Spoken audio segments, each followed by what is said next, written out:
नमस्कार दोस्तों। पिछले वीडियो में हमने ब्रिज कोर्स के ऊपर चर्चा की थी। आज हम चर्चा करने जा रहे हैं शिक्षा के बढ़ते कदम कार्यक्रम के ऊपर। आज हम इसकी विस्तृत कार्य योजना के बारे में जानेंगे। राजस्थान शिक्षा विभाग की सभी सरकारी एवं गैर सरकारी विद्यालय में विद्यार्थियों के लिए शिक्षा के बढ़ते कदम कार्यक्रम प्रारंभ किया गया है। यह कार्यक्रम राज्य की सभी विद्यालयों में कक्षा 1 से 8 तक आरंभ किया जाएगा। ब्रिज कोर्स 2022-23 का ये कार्यक्रम हिस्सा है। शिक्षा के बढ़ते कदम कार्यक्रम के मुख्य उद्देश्य क्या है, अभी हम जानने की कोशिश करेंगे कि इस कार्यक्रम को क्यों बनाया गया है, इसके उद्देश्य क्या है। विद्यार्थियों को ब्रिज कोर्स के माध्यम से उनको उनके स्तर तक लेके जाना। यह कार्यक्रम रेमेडियल क्लासेस के ऊपर आधारित है। आसान शिक्षण विधियों का प्रयोग करना, हमारे को यहाँ पर आनंदपूर्ण एवं आसान शिक्षण विधियों का उपयोग करना है जिससे कि बच्चे आसानी से सीख पाएँ।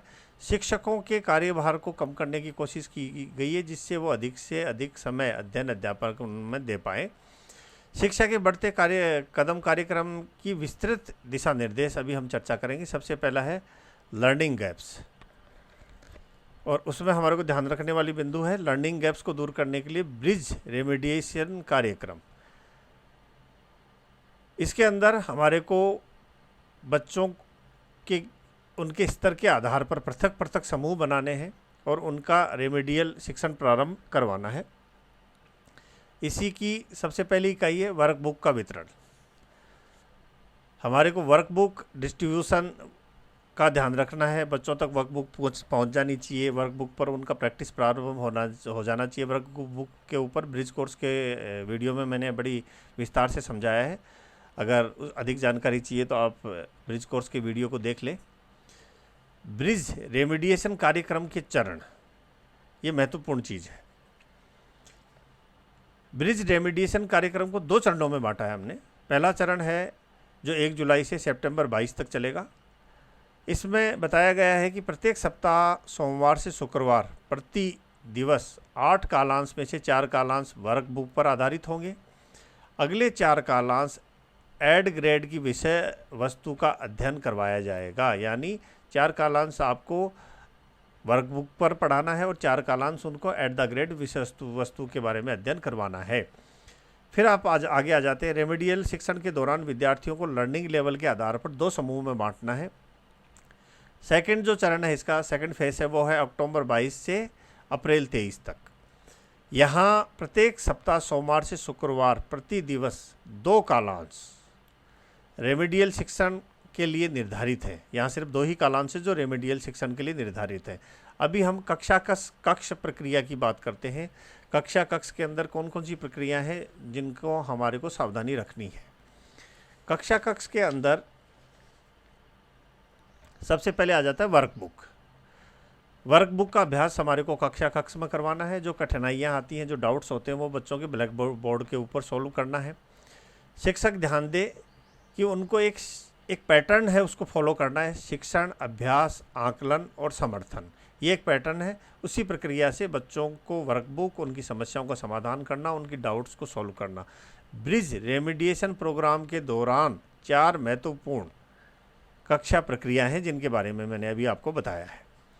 ये कुछ एक एक्टिविटीज़ हैं जिनको हम कक्षा कक्ष में करवाते रहते हैं। अभी हम बात करेंगे विद्यार्थी समूह के बारे में। विद्यार्थी समूह स्तर के आधार पर होने चाहिए। स्वाभाविक सी बात है, अगर उनका स्तर अलग अलग होगा तो आपको उनकी समस्याओं का समाधान करने में भी कठिनाई होगी और उन बच्चों को सीखने में भी दिक्कत होगी। समूह का शिक्षण कार्य अध्यापक की देखरेख में होना चाहिए। समूह में निर्णय लेने एवं टीम भावना उत्पन्न करना हमारा दायित्व है। विद्यार्थियों को बेस लाइन आकलन में प्रदर्शन के आधार पर लर्निंग लेवल के अनुसार 2 समूह में समूहीकृत करना है। बार बार ये चीज़ दोहराई जा रही है।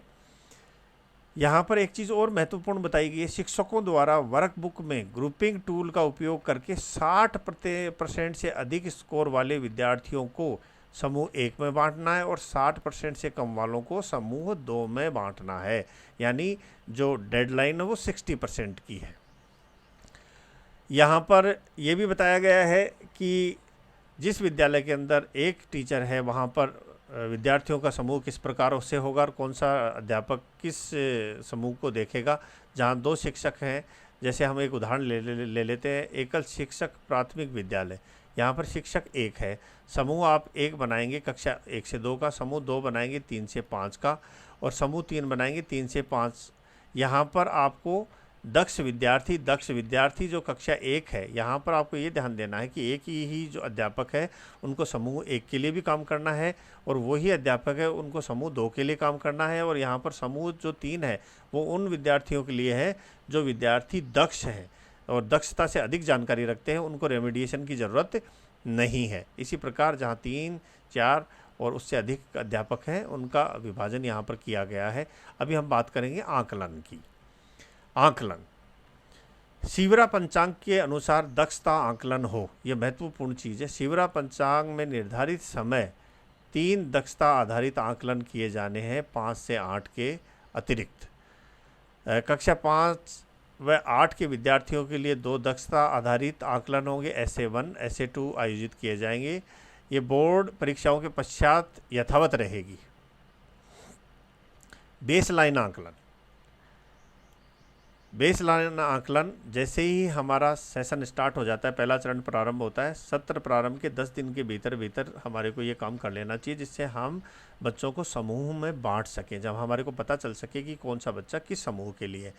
बेसलाइन आकलन में विद्यार्थियों के प्रदर्शन का वर्कबुक में रिकॉर्ड संधारण किया जाना है तथा इसकी प्रविष्टि शाला दर्पण मॉड्यूल के ऊपर 15 जुलाई तक करनी है, जिससे डिपार्टमेंट को भी ये पता चल सके कि हमारे हर एक स्कूल के अंदर बच्चों का स्तर किस प्रकार से काम कर रहा है। फिर आगे चलते हैं। इसके आधार पर शिक्षकों द्वारा विद्यार्थी समूहीकरण पर विद्यार्थियों की लर्निंग लेवल पर आधारित आवश्यकता सहायता प्रदान की जानी आवश्यक है। बच्चों को उनके लर्निंग लेवल के आधार पर हम उनको हेल्प दे सकते हैं। अब आ जाता है रचनात्मक आकलन, यानी क्रिएटिविटी उनकी। विद्यार्थियों द्वारा अध्ययन की उपलब्धि के समयबद्ध आकलन हेतु वर्कबुक में 4 से 5 वर्कशीट को पूरा करने पर रचनात्मक आकलन उपलब्ध है। इसे सप्ताह के अंत में करवाया जाना है। इससे शिक्षकों को पता चलेगा कि सप्ताह में करवाया गया अध्ययन से विद्यार्थियों को कितना समझ में आया है।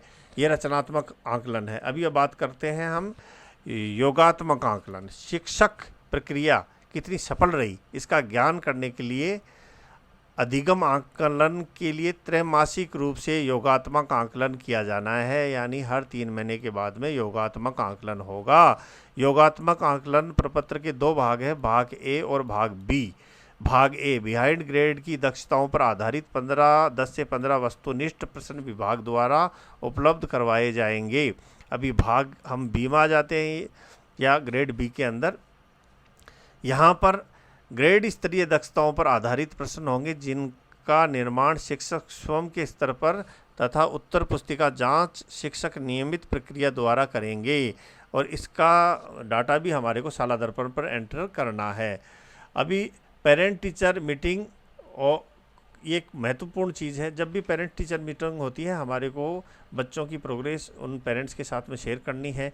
पेरेंट्स को बच्चों को जब वो घर में पढ़ाते हैं तो उनको क्या सावधानी बरतनी है, इसके बारे में भी हमारे को अपने पेरेंट्स को बताना है। अभी हम बात करते हैं शिक्षक दक्षता संवर्धन। शिक्षा के बढ़ते कदम कार्यक्रम के तहत शिक्षा दक्षता संवर्धन के उद्देश्य निम्नलिखित हैं, या इनके बारे में जो ये कार्यक्रम है, इसके मुख्य उद्देश्य है शिक्षकों को उनकी कक्षाओं के बारे में डेटा आधारित निर्णय लेने के लिए सशक्त बनाना। यानी हमारे पास में डेटा उपलब्ध होगा बच्चों को आइडेंटिफाई करने के लिए। शिक्षकों को स्वयं पहल करने के लिए प्रेरित करना है।